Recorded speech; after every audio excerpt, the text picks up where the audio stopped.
Hey friends, welcome to the channel. I'm Ken Smith and really excited to share Noel's Huckster, and Noel's wife actually gets into some quilt making information, and I thought that was really unique. So let's take a look at the body that was originally built by a Casket company. Noel, I came back around and I spotted this beautiful Huckster. Absolutely a gorgeous vehicle. Tell me about it. This is a 1930 Model A Huckster. Okay. And Henry Ford did not sell a Huckster, but you could order the running gear chassis from your dealer and get the body put on by your dealership. This body was made by York Hoover in Pennsylvania. Okay. And they were in the casket business? Yes. So the body is built by a casket company. Correct. And you're allowed to tell about it. Yes. Okay. I am. So that's cool in and of itself. Yes. All righty. Other than that, it's just a regular Model A Ford truck. Yeah, and it's not there's no dead weight to it. No. Okay.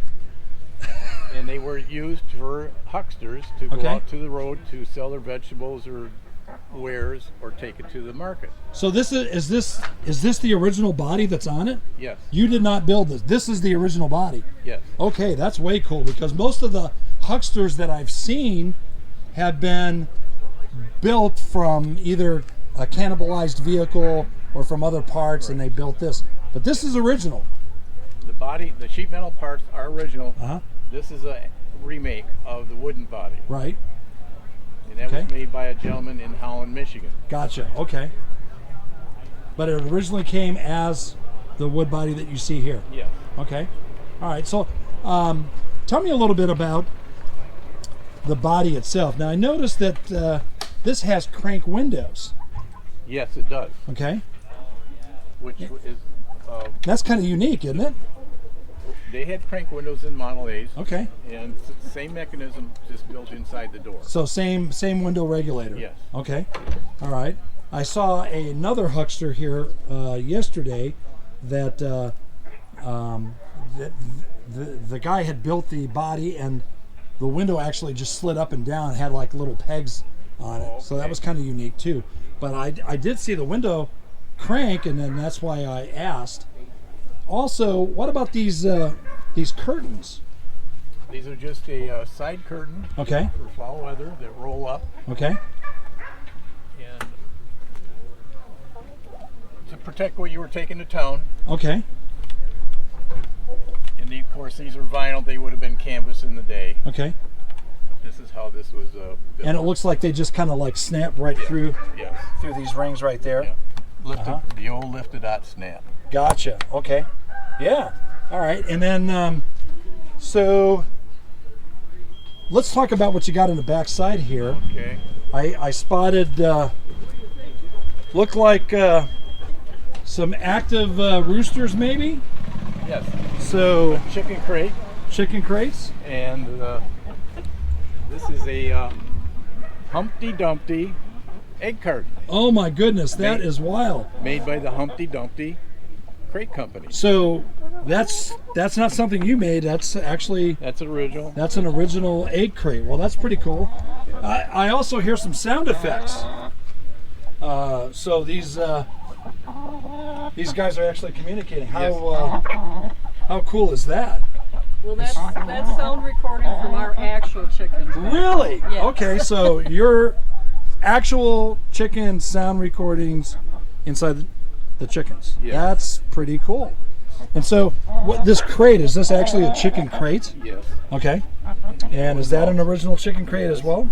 From, what was the name of the company? Donaldson, it looks like. Donaldson. Donaldson Manufacturing. Okay. All right, nice. And then, so as far as the interior goes, looks like it's just a regular old bench seat, correct? Yep. So, inside the interior, Amy, I spot this right here. Now, I know that ladies would definitely be interested in this. Amy, tell me a little bit about it.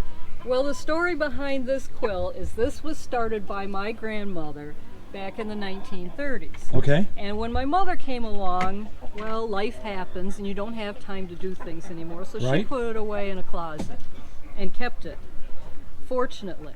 And then in the 90s, when I got interested in quilting, she says to me, "You wouldn't be interested in that, would you?" I said, "I most certainly would." Right. So I got, she had part of it assembled. It was probably lap-sized quilt at that point in time. Okay.